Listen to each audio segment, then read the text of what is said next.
우리 옆 사람과 인사하겠습니다. 추운 날씨에 잘 오셨습니다. 오늘도 주님의 은혜가 우리와 함께하기를 축복합니다. 오늘 말씀은 사도 바울이 아버지의 마음으로 고린도 교회 성도들을 권면하는 말씀이 되겠습니다. 오늘 말씀을 통해서 우리에게 주시는 메시지가 무엇인지를 들어보도록 하겠습니다. 먼저 사도 바울은 아버지의 심정으로 고린도 교회 성도들을 자녀같이 권면하였습니다. 14절 말씀을 보면 바울이 말씀하고 있는데요. 내가 너희를 부끄럽게 하려고 이것을 쓰는 것이 아니라 오직 너희를 내 사랑하는 자녀같이 권하려 하는 것이라. 아멘. 바울은 우리가 지금 읽고 있는 말씀 이전까지 사도들의 고난, 또 고린도 교인들의 교만한 모습, 이런 것들을 대조시키면서 고린도 교회 성도들을 책망하였습니다. 사도 바울은 이런 대조, 그러니까 사도들은 참 복음을 전하기 위해서 고난을 당하고 또 고린도 교회를 세우기 위해서 어려움을 당하였는데 교인들은, 성도님들은 오히려 고린도 교회 성도들은 영적으로 배부르게 되었다. 그래서 오히려 그것이 교만한 모습으로 비춰졌다라고 하는 것을 이야기하고 있는데요. 어떤 면에서는 사도 바울이 이런 얘기를 하면서 거룩한 비웃음으로 고린도 교회 성도들을 약간은 풍자하기도 하고 또 책망을 하기도 하지만은 이것은 상대를, 고린도 교회 성도들을 부끄럽게 하려고 하는 것이 아니라 사실은 그가 낳은 자녀들과 같은 존재이기 때문에 깊은 애정 또 사랑을 품고 있는 권면이라고 할 수 있습니다. 그래서 이런 권면을 하는 이유는 그들이 바른 길로 가기를 원하는 것이죠. 강단에서 말씀을 가르치는, 말씀으로 권면하는 모든 영적인 지도자들이 아마 같은 심정일 것이라고 생각이 됩니다. 바울이 복음으로 너희를 낳았다라고 말한 것은 영적인 아버지다운 모습이 깊게 배어나오는 대목이라고 할 수 있습니다. 모름지기 진정한 훈계, 책망은 이런 것이어야 되는 것이죠. 사랑이 전제되어야 되는 것입니다. 그러나 오늘날 훈계와 책망의 소리가 많이 있지만은 올바른 책망의 소리를 들어보기 힘들다고 이야기하는 이야기가 있습니다. 오직 비판을 위한 비판을 하는 것이고 또 오직 상대를 깎아내림으로써 자기를 높이려고 하는 그런 온전한 마음이 아닌 마음이 가득한 것이죠. 이와 같은 단순한 비판이나 풍자, 또 냉소주의, 야유는 결코 진정한 비판이나 책망이라고 할 수 없습니다. 여기에는 상대를 향한 진정한 애정, 사랑이 담겨 있지 않기 때문에 그렇습니다. 따라서 이런 것들로서 제3자들에게 일시적인 쾌감을 줄 수는 있어도 직접 당사자들의 마음에 바른 깨우침이나 변화를 불러일으키는 것은 어렵다고 할 수 있습니다. 우리는 잘못된 길을 가고 있는 이웃, 또 세상을 향해서 건전한 비판, 진리의 책망을 하지만 사랑과 애정을 잃어서는 안 되겠다 하는 것을 말씀을 통해서 배우게 됩니다. 말씀의 회초리를 드는 목적은 단지 상대방에게 아픔을 주기 위한 것이 아니고 또 상대방을 부끄럽게 하기 위해서가 아니라 더욱 큰 사랑을 품고 진리로 인도하는 데 있다고 하는 것을 우리가 잊지 말아야 되겠습니다. 오늘 우리 교회 안팎에는 개혁을 부르짖는 소리가 날로 높아가고 있고 또 바른 소리를 하는 분들이 많이 계시지만은 또 이에 따라서 서로를 향한 무자비한 비판, 비방의 소리 또한 높아져 가고 있습니다. 하지만 이런 것들로 인해서 서로에게 상처만 남길 뿐이지 결코 아름다운 열매를 거두지는 못하는 것이죠. 요즘 분열과 갈등으로 인해서 힘들어하는 분들이 많다고 하는데 이런 것들이 왜 생겨나느냐? 사랑이 전제된 그런 비난과 비판이 아닐 수 있기 때문에 그렇습니다. 따라서 이럴 때일수록 우리는 사도 바울과 같이 이런 자세를 갖는 것 참 중요하겠습니다. 우리가 영적으로 나아야 되는 대상이고 또 영적인 나은 대상이기도 한 사람들에게 사랑과 눈물의 권면이 필요하다고 하겠습니다. 우리가 누군가를 책망해야 되겠다, 또 누구에게 바른 말을 해줘야 되겠다, 이런 생각이 드시는 분이 계시면 오늘 이 자리에서 일어나기 전에 내 마음속에 사랑이 있는지를 한 번 더 확인하고 점검하기를 바라겠습니다. 또 오늘 집에 돌아가서 우리 남편들에게, 자녀들에게 바른 교훈을 하기로 마음을 먹고 계신 분이 계시다고 하면 사랑의 권면인지를 한 번 더 되짚어 볼 수 있는 그런 시간이 되기를 바라겠습니다. 참된 복음 사역은 말씀으로 영혼을 낳는 것이라고 하는 것입니다. 우리의 교훈의 진정한 목적은 영혼을 낳는 데 있는 것이지 누군가를 책망하여서 상처를 주는 데 있지 않다고 하는 것입니다. 15절 말씀을 보면 바울이 이렇게 말씀하고 있어요. 그리스도 안에서 일만 스승이 있으되 아버지는 많지 아니하니 그리스도 예수 안에서 복음으로써 너희를 낳았도다. 이 말씀을 보면은 스승은 많지만은 아버지는 많지 않다, 이렇게 얘기하고 있는데, 스승이라고 하는 말이 좋은 말이죠. 그래서 우리는 이 말씀을 들으면은 스승과 아버지가 무슨 차이가 있나, 군사부 일체, 아버지나 스승이나 같은 존재 아닌가, 이제 우리는 이런 유교적인 생각을 가지고 있기 때문에 이런 구절을 볼 때 사도 바울이 말하려고 하는 명확한 메시지를 말씀을 통해 잘 듣지 못할 수 있습니다. 그런데 이 말씀을 기록할 당시에 헬라적인 문화 속에서, 또 로마가 전 세계를 장악하고 지배하고 있는 세상 속에서 이 스승이라고 하는 개념은 어떤 뜻을 가지고 있었는가? 당시의 스승은 노예가 스승의 역할을 감당했습니다. 그 집에 자녀들이 있잖아요. 그 주인 집에 자녀들을 가르치는 일을 하는 사람이 노예였습니다. 노예. 그러니까 오늘처럼 스승, 선생님 하면 대단히 아버지와 같이 존귀하고 귀하신 분인데, 요 당시 로마 시대에 또 헬라 문화가 있던 당시에는 노예들이 집안의 자녀들을 가르쳤어요. 그래서 이 노예이면서 스승인 사람들은 아이들에게 언어를 가르치기도 하고, 또 산수를 가르치기도 하고, 또 행동을 지도하기도 하고, 또 지식을 전달하기도 했지만은 제자로서 인격과 장래를 책임지지는 않았습니다. 그러니까 단순한 지식의 전달일 뿐이지 참된 스승으로서 그들의 인격적인 변화를 책임진다거나 그의 장래를 보장하거나 그런 일까지는 하지 않았다는 거죠.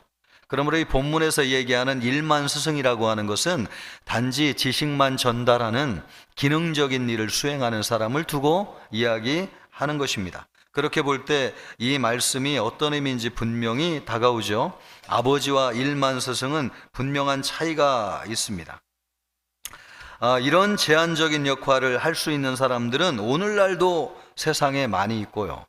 또 요즘 학교가 예전 같지 않아 가지고 스승님들이 단순한 지식을 전달하는 선생님으로 전락했다는 이야기를 많이 듣고 있습니다.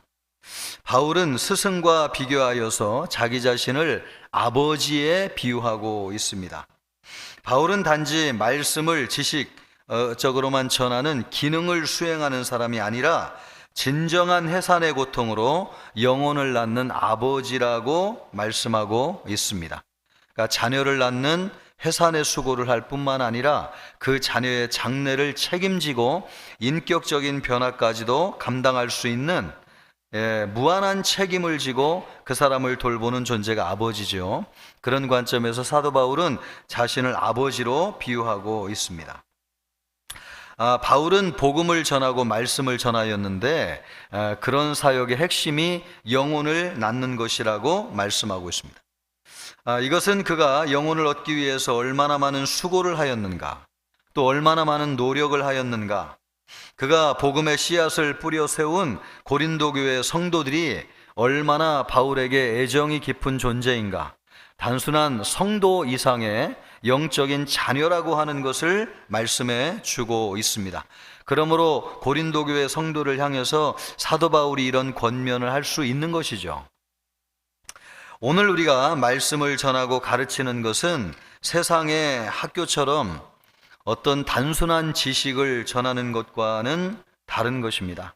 우리에게 맡겨진 또 전도와 선교의 명령은 단지 성경을 가르쳐 가지고 지식이 넘치도록 유능한 성경 박사를 만들어내는 것이 아닙니다.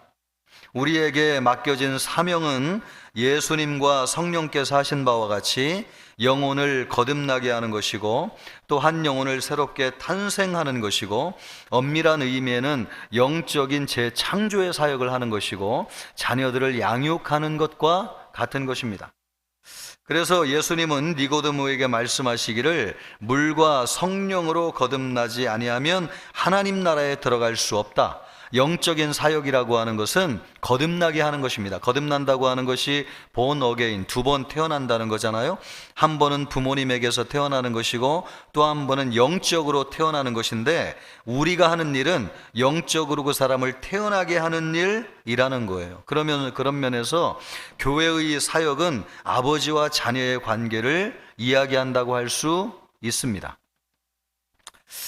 이를 이루기 위해서 우리 예수님은 어떤 헌신을 하셨습니까? 자기의 생명을 들여가지고 물과 피를 쏟기까지 희생하셨어요. 그리고 말씀하시기를 그 기초 위에 물과 성령으로 거듭나야 된다. 그러니까 여러분, 그 물과 성령은 예수님이 십자가에서 쏟으신 물과 피를 이야기하는 것이죠. 물과 피의 희생 위에 물과 성령의 역사로 말미암아 우리가 거듭나는 것입니다. 할렐루야. 그러므로 여러분, 예수님은 십자가에서 우리를 영적으로 낳는 사역을 하신 것입니다. 우리가 영적으로 거듭남과 같이요, 우리도 누군가를 예수 그리스도의 말씀으로 거듭나게 하는 것이죠. 사도 바울은 고린도 교회 성도들에게 그런 일을 했다는 거예요. 그러므로 사도 바울과 고린도 교회의 관계는 인격적인 관계고 영적인 아버지와 자녀의 관계라고 하는 것을 말씀해 주고 있습니다. 이런 모습이야말로 자기의 형상을 닮은 아이를 낳기 위해서 해산의 고통을 감내하는 산모의 모습이라고 할 수 있습니다. 그런데 문제는 오늘날 우리 교회에서 이런 모습을 찾아보기가 참 쉽지 않다고 하는 것을 우리가 솔직하게 인정하지 않을 수 없습니다. 전도는 단지 그냥 전하는 것이라고만 생각하는 경향이 있죠. 또 말씀을 가르치는 것은 단순한 지식의 전달이라고만 생각하고 있는 것이죠. 어떤 성도들은 말씀과 성령을 단지 병을 고치고 축복을 받는 통로로 여기고 그래서 생명력 있는 신앙생활로 이어지지 못하고 단순한 교회 출석 정도로만 만족하며 신앙생활을 하고 있습니다. 그러니까 영적으로 거듭나서 인격적인 관계를 하나님과 형성하고 자녀로서 아버지와의 관계에 충실한 삶을 살아가는 어떤 인격적인 생명의 관계를 맺지 않는 것이죠. 단지 그냥 교회 나오고 말씀을 통해서 지식적으로 이해하고 이런 정도로만 신앙생활을 이해하는 것입니다. 그리스도인이 된다고 하는 것은 단지 교회에 출석하는 교인이 아니라 물과 성령으로 거듭나가지고 천국의 시민으로 하나님의 자녀로 새롭게 태어나는 것을 의미하는 것입니다. 뿐만 아니라 말씀을 단지 머리로만 아는 것이 아니라 우리의 온 몸을 다해서 진리와 성령을 따라 그리스도의 형상으로 성숙해 가기 위해서 말씀을 받는 것으로 이해해야 됩니다. 이것을 위해서는 한 생명을 낳는 해산의 고통, 또 함께 양육을 위한 눈물과 수고의 헌신이 요청된다고 할 수 있겠습니다. 그러나 오늘날 우리는 쉬운 신앙생활을 추구하고 있습니다. 여러분, 하나님은 말씀으로 우리를 낳는데 하나님은 우리에게 말씀을 주시기 위해서 예수 그리스도를 통해서 생명을 우리에게 버리셨는데 우리는 말씀을 받을 때에 지식적으로만 생각해가지고 얼마나 가벼이 받는지요. 안타깝게도 교회에서 우리가 양육과 훈련을 많이 하고 있는데 이번 학기에 제자 훈련은 쉬지만은 성경대학과 교리대학을 하는 것을 보니까 많은 성도님들이 지원하지를 않았더라고요. 교리대학은 10명의 성도님이 지원하시고 또 성경대학은 17분의 성도님이 지원하셨는데 이미 받으신 분이 있다고 해도 여전히 여기에 참여해야 될 성도들이 얼마나 많이 있습니까? 그러나 열심히 광고하고 권면해도 참여하지 않는 것은 이 말씀을 낳는 수고에 이 얼마나 중요한가. 말씀으로 낳는 것, 말씀을 주시기 위해서 예수님 우리에게 생명을 주셨는데 우리는 말씀으로 하나님의 자녀가 되기 위해서 얼마나 우리의 헌신과 수고를 드리는가, 여기에는 이 정도로 깊이 이해하고 있지 않은 것이 아닌가 하는 생각을 하게 됩니다. 바라기는 말씀을 위해서 수고하신 예수님을 생각하면서 우리도 헌신적으로 말씀에 반응하는 우리 성도들이 되어야 되겠습니다. 그러기를 주님의 이름으로 축복합니다. 오늘 우리는 눈물을 바칠 수 있는 그런 헌신과 결단이 있어야 되겠습니다. 그리하여서 단지 지식만 가르치는 선생이 아니라 한 영혼을 낳아가지고 그리스도의 사랑으로 변화시키는, 그래서 진정한 하나님의 자녀로 탄생시키는 참된 영적 부모의 역할을 해야 되겠습니다. 그런 사역을 감당한 우리 모두가 되기를 주님의 이름으로 축복합니다. 또 이 말씀을 통해서 우리가 오늘 깨닫게 되는 것은 하나님의 기쁨은요, 우리가 하나님을 닮아가지고 하나님의 뜻을 행하는 것이라고 하는 것입니다. 15절로부터 17절까지 말씀을 보면은 단순히 사도 바울과 고린도 교인들 사이에 있었던 문제에만 그치는 것이 아니라 예수님과 우리의 관계를 보여주는 모형과 같은 말씀이라고 할 수 있습니다.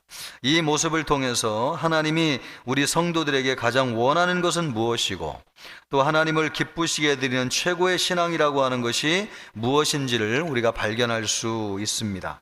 우리 15절로부터 17절 말씀을 같이 한번 읽어보도록 하겠습니다. 같이 읽습니다.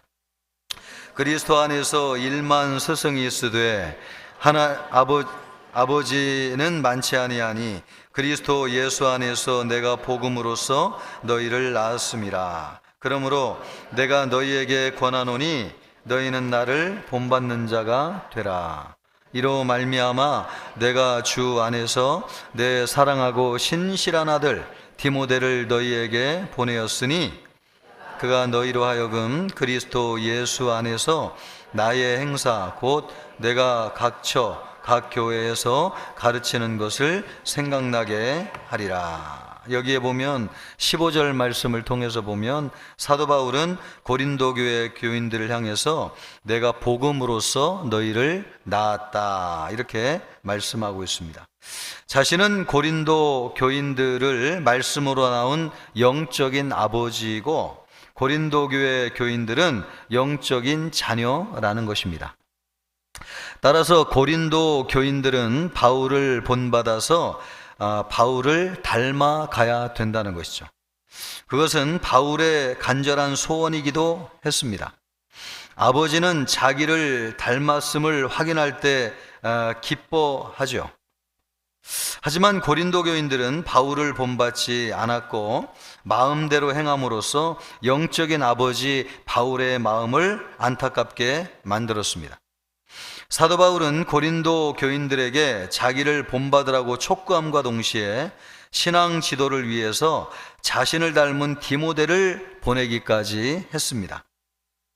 하나님이 독생자 그리스도를 이 땅에 보내신 것도 이와 같습니다. 하나님은 인간을 당신의 형상대로 지으시고 또 당신을 닮아서 하나님과 같이 거룩한 삶을 살기를 소원하셨습니다. 오히려 인간들은 사단의 영의 미혹을 받아가지고 세상을 담는 모습으로 살아왔지만 그래서 하나님의 거룩한 모습을 담지 못했지만은 하나님은 선지자를 보내가지고 거듭 권면하시면서 하나님의 본체 또 하나님의 형상이신 그리스도를 이 땅에 보내셔가지고 모범을 보이게 하심으로 우리로 하여금 예수 그리스도를 쫓아 하나님처럼 거룩한 삶을 살도록 하셨습니다. 그러므로 우리는 예수 그리스도를 본받아서 하나님을 닮아가고 그 뜻을 행하는 삶을 살아야 하겠습니다. 하늘에 계신 아버지께서 은혜와 성령으로 거듭나게 하신 우리 모든 성도들에게 가장 원하는 것이 하나 있다고 하면 바로 이것입니다. 우리가 하나님의 모습을 닮아가지고 거룩하게 되는 것입니다. 또한 하나님의 자녀인 우리들이 하나님께 드러낼 수 있는 최상의 영적인 효도, 그것도 한 가지인데 그것은 하나님을 닮아서 하나님의 뜻을 행하는 것입니다. 그러므로 우리 모든 성도는 현재 나의 모습이 하나님과 세상에서 어느 쪽을 더 닮은 모습인지를 진지하게 살펴보아야 되겠습니다. 어찌하든지 하나님과 그리스도를 향한 삶의 자세, 방향을 바꿈으로써 날마다 하나님을 닮아가고 그 뜻을 행하는 성도님들이 되어야 되겠습니다.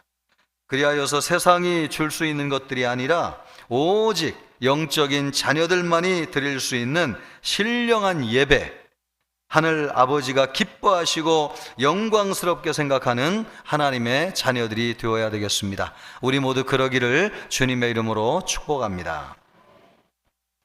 또 오늘 말씀을 통해서 우리가 마지막으로 알아보고자 하는 것은 예수님이 오셔가지고 모든 것을 판단하실 때가 반드시 온다고 하는 것입니다. 여러분, 중요한 것은 예수님이 우리를 어떻게 보느냐 하는 것이죠. 우리가 아무리 우리의 생각이 옳다고 주장해도 예수님이 어떻게 보시느냐가 중요한 겁니다. 그런 면에서 예수님은 반드시 오시고 우리가 그날을 직면하게 될 것이기 때문에 우리의 판단 기준이 예수님이 어떻게 보실까 여기에 맞추어져야 된다고 하는 겁니다. 18절 말씀을 보면 고린도 교인들 가운데서 어떤 이들은 바울이 다시는 자기들에게 오지 않을 것처럼 생각해가지고 교만해졌다고 말씀하고 있습니다. 사도 바울이 이제 다시는 고린도 교회에 방문하지 않을 거라고 생각한 거죠.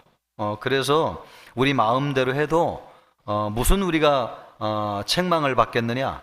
그래서 마음이 교만해져가지고 사도 바울의 교훈을 생각하지 않고 자기들이 원하는 대로 행했다는 겁니다. 성경의 다른 부분을 살피면서 우리가 이 본문을 보면 이들은 사도 바울을 반대하였던 아마 반대파에 있었던 사람들이었을 것입니다.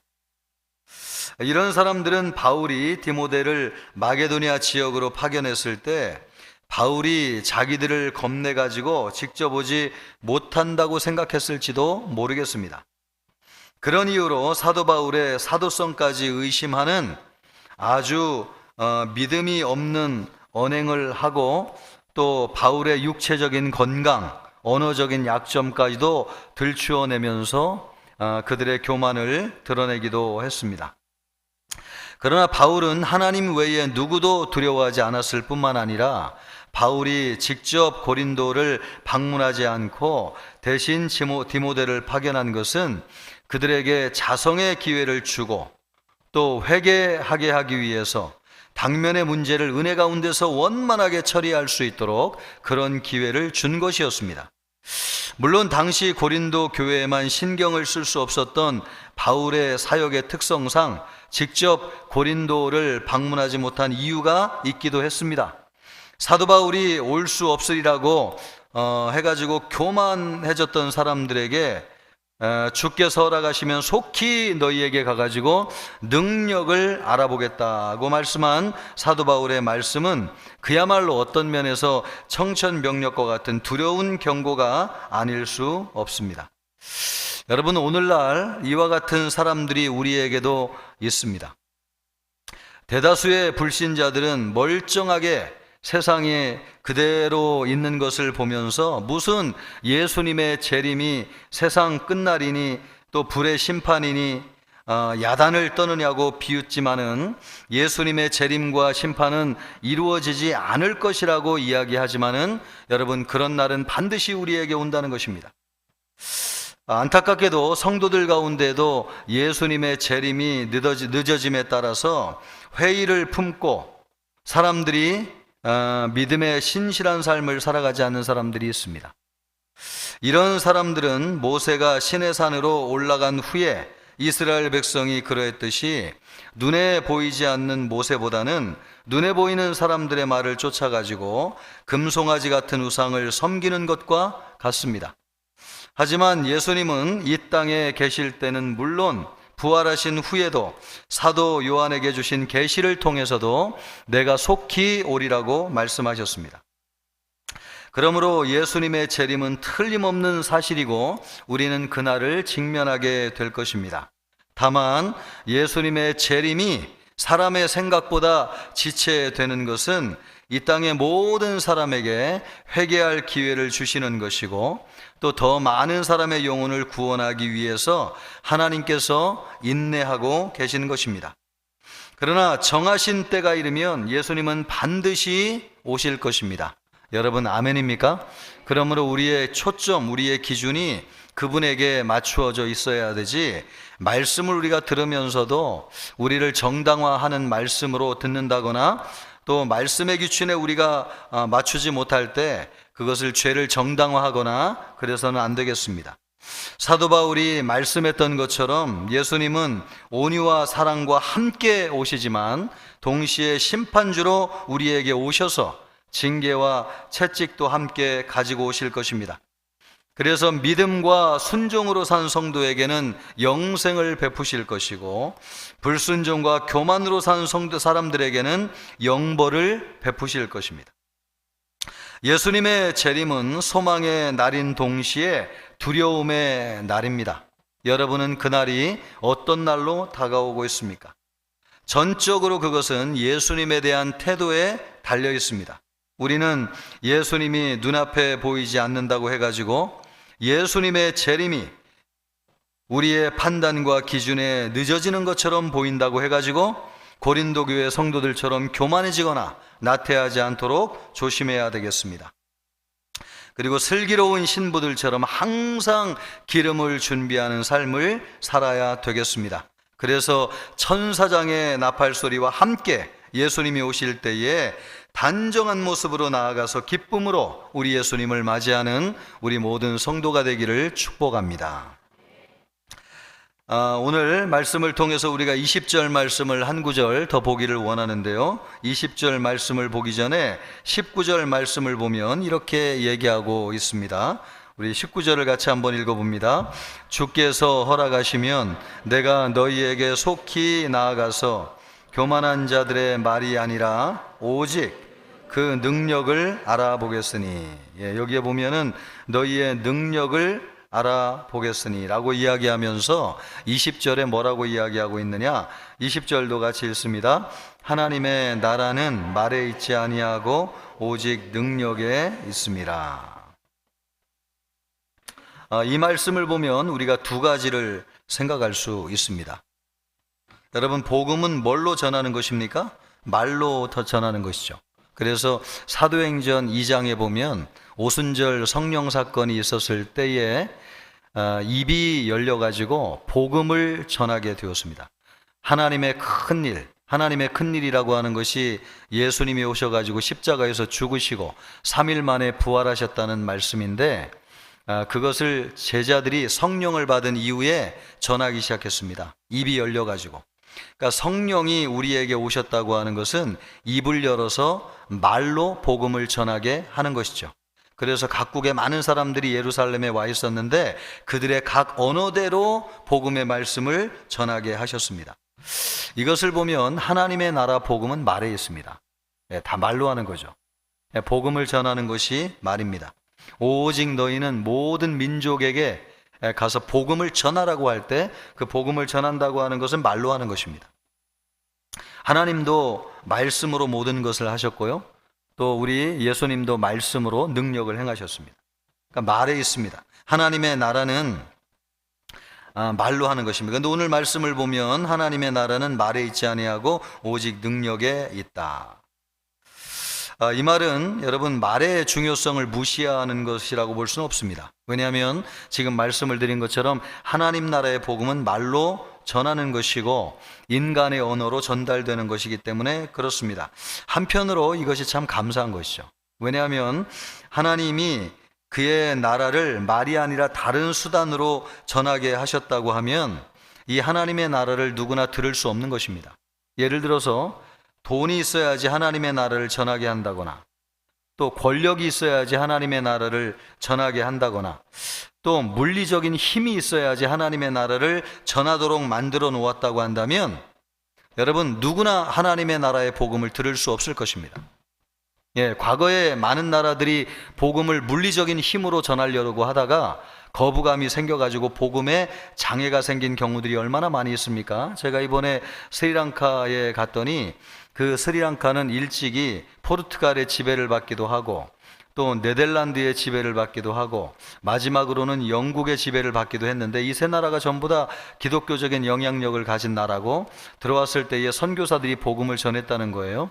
그리고 거기에 몇백 년 된 교회도 있더라고요, 가보니까. 그런데 스리랑카 사람들은 지금도 순수하게 우리처럼 예수님을 믿는 기독교 인구는 1.7%밖에 되지 않는답니다.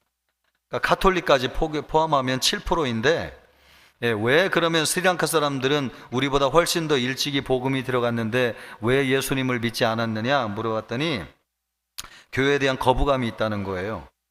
그 나라를 정복했던 사람들이 권력으로 그 나라를 다스리고 정복하면서 복음도 억지로 무력으로 전하려고 했기 때문에 스리랑카 사람들이 복음을 싫어한다는 거예요. 기독교 생각하면 자기들을 누르려고 하는, 문화를 없애려고 하는 사람으로 인식한다는 것입니다. 그래서 하나님의 나라는 뭘로 전하도록 돼 있어요? 말로 전하도록 돼 있어요. 말로. 무력이 아니라, 힘이 아니라, 권력이 아니라, 돈으로 영혼을 사는 것이 아니라 하나님의 말씀으로 하나님의 나라를 전하게 되어져 있습니다. 그러므로 여러분, 하나님의 나라는 말로 전하는 것은 감사한 일이기도 해요. 왜냐하면 우리같이 가난한 사람, 또 우리같이 없는 사람, 힘이 없는 연약한 사람들에게도 이 복음이 전해질 수 있는 수단으로 전해졌기 때문에 그렇습니다. 그런 것들은 만약에 권력으로 정하게 전하도록 되어 있으면은 위에 있는 사람들만 받았을 것입니다. 그런데 여러분, 이상한 점이 있습니다. 하나님의 나라가 이처럼 쉽고 간단하게 전해지는 것이라면 어째서 지금까지 세계의 많은 나라의 복음이 전해졌는데 왜 이 정도로 선교사들이 많이 있고 많은 복음이 전해졌으면 지금쯤은 전 세계가 복음화되어야 되지 않겠습니까? 또 우리나라도 5,200만의 인구가 있는데 아마 예수님이 누구인지 들어보지 못한 사람이 있냐고 물으면은 들어보지 못한 사람이 거의 없을 겁니다. 어릴 때에 교회 한 번 정도는 나갔을 것이고 예수님의 복음을 다 들어봤을 거예요. 그 정도면 여러분, 말로 복음이 전해지는 것이라고 하면 그 정도로 전해졌으면 다 예수 믿고 복음화되어야 되는 것 아닙니까? 그런데 그렇지 않는 것이죠. 이것을 보면 말과 동시에 무엇이 있어야 된다는 걸 느끼는 겁니까? 능력이 있어야 된다는 것을 알 수 있죠. 그래서 사도 바울이 지금 그 얘기를 하는 것입니다. 하나님의 나라는 말에 있지 아니하고 오직 무엇에 있다고요? 능력에 있습니다. 능력이 있어야 됩니다. 그래야지 하나님의 말씀이 우리의 심령을 파고드는 줄 믿습니다. 여러분, 하나님의 말씀도 우리의 심령에 들어오는 것은 성령의 능력이죠. 그래서 이 말씀이 우리에게 심겨질 때 싹을 나고 열매를 맺어가지고 성장과 변화와 그리스도를 믿는 역사가 일어나게 되는 것입니다. 여러분, 그러므로 말의 능력이 더해져야 되는데 말의 능력을 주시는 분은 성령입니다. 그래서 성령이 역사할 때에 우리의 말이 사람을 살리는 능력으로 역사하는 것이죠. 또 귀신을 향해서도 말씀을 전할 때에 성령의 능력이 함께할 때에 귀신이 쫓겨나게 되는 줄 믿습니다. 질병을 위해서도 기도할 때 여러분, 말로 우리가 그를 위하여 기도하지만 성령이 함께 하실 때에 능력이 나타나는 줄 믿습니다. 그러므로 여러분, 우리가 능력 있는 성도가 되어야 되는데 그러기 위해서 성령을 간절히 의지해야 되겠습니다. 기도가 살아나야 될 줄로 믿습니다. 여러분, 기도를 통해서 우리의 마음이 뜨거워지고 우리 안에 있는 성령이 춤추듯이 뜨겁게 역사할 때에 하나님이 우리에게 능력을 주는 것입니다. 이 시간 우리 모든 성도들에게 말의 능력이 나타나기를 주님의 이름으로 축복합니다. 여러분, 치유되기를 바랍니다. 여러분, 소망과 능력과 믿음의 역사가 여러분에게 있기를 바랍니다. 영어에 credibility 갭이라고 하는 말이 있습니다. 이 말이 무슨 말이냐면 발언, 말과 사실의 차이에서 오는 불신. 말과 사실에서 오는 차이에서 오는 불신. 말은 그럴듯하게 하는데 실제로는 그렇게 이루어지지 않을 때 갭이 생긴다는 거예요. 그것이 불신으로 자리 잡는다는 것입니다. 그런데 이런 불신이 누구에게 여러분 가장 많이 자리 잡을 가능성이 많다고 생각하십니까? 하나님의 말씀을 듣는 우리 자신에게 이런 갭이 많이 생길 가능성이 있어요, 없어요? 있어요. 왜 그러냐면 우리는 말씀을 들을 때마다 맨날 죽었다가 살아나는 말씀, 땅이 갈라지는 말씀, 홍해가 열리는 말씀, 하늘에서 만나가 떨어지는 말씀, 아멘이죠? 예, 그래서 아멘 하면서 우리가 이런 말씀을 들어요. 그런데 이 말이 현실 속에서 우리에게 늘 경험되어지느냐? 여러분 어떻게 생각하십니까? 예, 그래서 늘 생각하는 거죠. 왜 하나님의 말씀은 그렇다고 얘기하는데 우리의 현실에선 이루어지지 않는가? 그래서 갭이 생겨요. 그래서 참 아이러니하게도 말씀은 믿음을 주기 위해서 우리에게 주어지는데 말씀을 들을수록 뭐가 생기냐? 불신이 자리 잡을 가능성이 많이 있어요. 안타까운 일이죠. 아멘 아닙니까? 예, 오래 신앙생활 하신 분들은 이런 딜레마에 다 빠져 있을 거예요. 그죠? 말씀을 알면 알수록 성경은 펴서 읽을 때마다 죽었다 살아나고 기적의 역사만 기록되어 있는데 우리는 이것을 믿는다고 아멘 하는데 왜 내 삶에는 실제적인 이런 변화가 찾아오지 않는가? 그것이 여러분 갭이고 우리 안에 불신으로 자리 잡을 수 있어요. 이 문제가 해결되기를 축복합니다, 여러분. 예, 하나님의 말씀에 성령으로 말미암아 능력이 주어져 가지고 하나님과 우리 사이에 갭이 메꿔지는 역사가 있기를 바라겠습니다. 이것을 메꿀 때 우리의 믿음의 회복이 일어나게 될 것이고 진정한 하나님의 역사를 신뢰함으로 하나님 앞에 나아갈 것입니다. 우리가 여러분 정치인들을 신뢰하지 않는 이유가 뭐예요? 정치인들의 발언이 그와 같잖아요. 말은 그럴듯하게 하고 모든 국민의 바람을 다 이루어 주겠다고 선거철에는 얘기하지만 당선되고 나면 실제로는 그들의 선언과는 아무 상관없이 자기들 마음대로 행하는 거죠. 예, 그래서 말과 실제적인 일과는 엄청난 갭이 있어서 이 세상에서 제일 불신하는 사람 중에 하나가 정치인들이죠. 그런데 하나님의 나라를 전파하는 일에 있어서도 이와 같은 현상이 있을 수 있다는 것입니다. 이것을 우리가 믿지 않는 사람들의 관점에서 우리 자신을 생각해 보면 믿지 않는 사람들도 우리를 바라보면서 그런 생각을 할 가능성이 있어요. 예, 믿는다고 하면서 또 굉장한 능력을 행하고 믿으면 모든 일이 이루어질 것처럼 하지만 우리의 현실적인 삶을 살아가는 것을 그들이 볼 때에 그들이 하는 말과 우리의 현실의 삶과 큰 갭이 있다고 하는 것을 발견하면서 믿지 않는 사람들이 믿으려고 해도 그 마음속에 갭이 생겨가지고 오히려 이 믿음으로 뛰어넘기가 더 어려워지는 현상들을 우리가 보게 됩니다. 여러분, 그런 면에서 우리가 예수 믿는 사람들이 사람들에게 어떻게 참 보여지느냐, 능력 있는 삶을 사는 것이야말로 참 중요하다고 하는 것을 다시 한번 생각하게 됩니다. 여러분, 말을 무겁게 해야 되겠고 가능하면 우리가 말을 했으면 행동도 그대로 할 수 있는 능력이 따라와야 될 줄로 믿습니다. 그래서 믿지 않는 사람들이 볼 때 믿는 사람들은 말에 무게가 있구나, 그 말 속에 능력이 있구나, 이렇게 알게 될 때 그들이 믿음으로 들어오는 역사가 있게 될 것입니다. 바라긴 우리 모든 성도님들이 말에 능력 있는 성도님들이 되시기를 주님의 이름으로 축복합니다.